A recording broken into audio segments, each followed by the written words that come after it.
Hello મિત્રો, મારું નામ રાકેશ છે અને મિત્રો હું મારી ભાભી સાથે ખૂબ જ આનંદ કરતો હતો અને એને પણ મારી સાથે આનંદ લેવો પસંદ હતો. પછી ગરમીના દિવસોમાં મારા ભાભીની નાની બહેન રીના પણ ભાભીના ઘરે રહેવા માટે આવી. એક દિવસ સવારે હું ભાભીના ઘરે કંઈક કામ માટે ગયો હતો અને મેં જોયું કે કોઈ એક સુંદર છોકરી ત્યાં બેઠી હતી. મેં ભાભીને પૂછ્યું કે આ કોણ છે? તો એ બોલી કે મારી બહેન છે અને રજાના દિવસોમાં મારી પાસે રહેવા માટે આવી છે.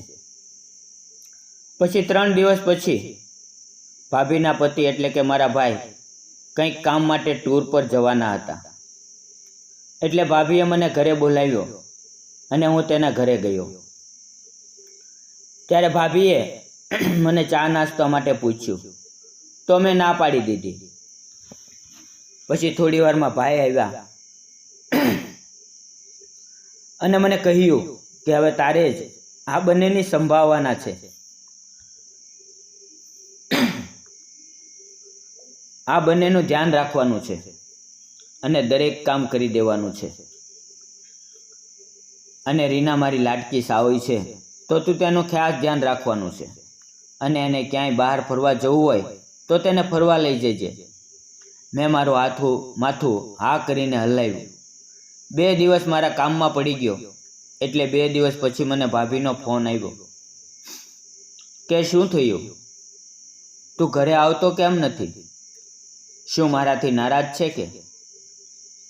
તો મેં કહ્યું કે શું ભાભી, તમે તમારી બહેનને બોલાવી લીધી અને હું હવે કેવી રીતે આવી શકું? તો એ બોલી કે આજે સાંજે ઘરે આવી જા, આપણે સાથે બગીચામાં ફરવા જઈશું અને સાથે જમશું. અને પછી હું સાંજે તેમના ઘરે ગયો. ત્યારે એ તૈયાર થઈને બેઠા હતા. ભાભીની બહેન તો ખૂબ જ સુંદર લાગી રહી હતી. એના મોટા બહાર આવવાની કોશિશ કરતા હતા. પછી મેં એમ જ મજાકમાં કહ્યું કે તમે બંને ખૂબ સુંદર લાગી રહ્યા છો. તો ભાભીની બહેન બોલી કે તમે તો વિવાહિત સ્ત્રીઓ સાથે ફ્લર્ટ કરો છો. પછી અમે ઘરેથી રિક્ષા બંધાવી અને અમે પુષ્પા 2 મૂવી જોવા ગયા અને ટ્રાફિકને લીધે અમે પહોંચતા મોડું થઈ ગયું. એટલે મૂવી ચાલુ થઈ ગઈ હતી. અંધારામાં હું રીના સાથે 3 વખત ટચ થઈ ગયો. હું તે બંનેની વચ્ચે બેઠો હતો. હવે મારો અને રીનાનો હાથ મૂવી સમયે ખૂબ વાર ટચ થયો. ઘણીવાર તો મેં જાણી જોઈને મારો હાથ તેને ટચ કર્યો. હવે મૂવી જોઈને અમે જ્યારે જમતા હતા તો રીના બોલી કે તમે મૂવી જોવામાં ખૂબ મજા આવી ગઈ. તો મેં કહ્યું કે આવી સુંદરતા બાજુમાં હોય તો મજા તો આવે જ ને. તો રીના બોલી કે તું ખૂબ જ શરારત કરા છો. તો મેં કહ્યું કે મેં ક્યાં શરારત કરી છે, પણ તમે મને એક મોકો આપો તો હું શરારત કરવા માટે તૈયાર છું. પછી એ ખૂબ હસી અને એનો પગ મને ખૂબ વાર લાગ્યો. પછી મેં મારા પગ એના પગ ઉપર રાખી દીધા. એણે મારી સામે જોયું અને ચૂપચાપ જમવા લાગી. હવે મારી હિંમત ખૂબ વધી ગઈ. પછી એ જમીને જ્યારે વોશરૂમમાં જઈ રહી હતી ત્યારે મારી પાસે ખૂબ શરારતભરી નજરથી જોઈ રહી હતી. પછી હું પણ ધીમે ધીમે વોશરૂમમાં ગયો અને એ બોલી કે તું બહાર શું કરી રહ્યો છો? દીદીએ જોયું હોત તો? અને એ પાછો આવીને હાથ ધોવા લાગી. તો મેં ધીરે ધીરે મારો હાથ એની ઉપર ફેરવ્યો. પછી એ સીધી થઈ ગઈ અને બોલી કે તને શરમ નથી આવતી? તો મેં તેને કહ્યું તમને જોઈને મારી શરમ બધી જતી રહી છે. રીના બોલી કે શું જોઈને? તો મેં એના તરફ ઇશારો કર્યો. એટલી વારમાં ભાભી ત્યાં આવ્યા અને બોલી કે તમે બંને અંદર શું કરી રહ્યા છો? તો મેં કહ્યું કે કાંઈ નહીં. કાંઈ નહીં ભાભી, અમે હાથ ધોઈ રહ્યા હતા. પછી હું બીજે દિવસે કોલેજ પરથી આવ્યો અને ત્યારે મને ભાભીનો ફોન આવ્યો અને બોલી કે ઘરે આવી જા, મારે તારું કામ છે.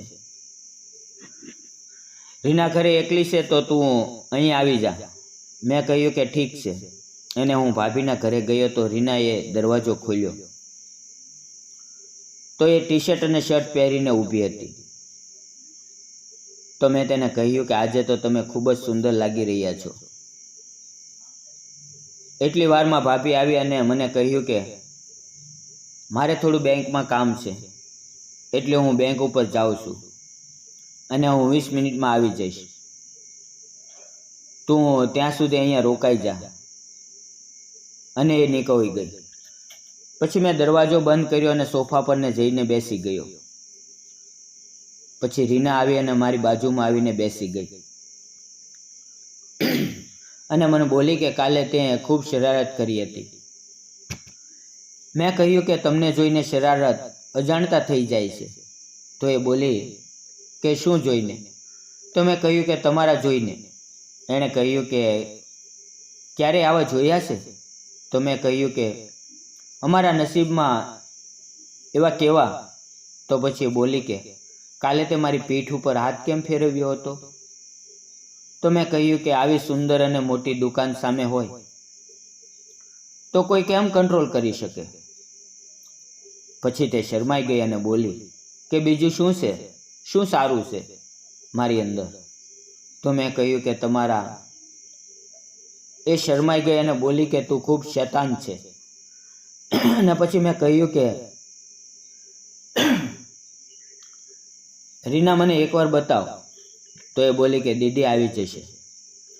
તે મને રૂમમાં લઈ ગઈ અને રીના બોલી કે જલ્દી કર, દીદી આવી જશે. અને પછી અમે તમને કહેવાની જરૂર નથી મિત્રો કે આગળનો કિસ્સામાં શું બન્યું હશે. આ હતી મારી એક નાની એવી વાર્તા. તો મિત્રો તમને આ વિડીયો કેવો લાગ્યો તો કોમેન્ટમાં જરૂર કહેજો. આપણી ચેનલમાં નવા હો તો ચેનલને સબસ્ક્રાઈબ કરજો. તો મળીએ પાછા આવા જ વિડીયોમાં. ત્યાં સુધી આવજો. ફરી મળશું આવતીકાલે એક નવી વાર્તામાં એક નવા વિષય સાથે. ત્યાં સુધી આવજો અને વિડીયો પૂરો જોવા બદલ આપ સૌ મિત્રોનો દિલથી ખૂબ ખૂબ ધન્યવાદ. આવજો મિત્રો.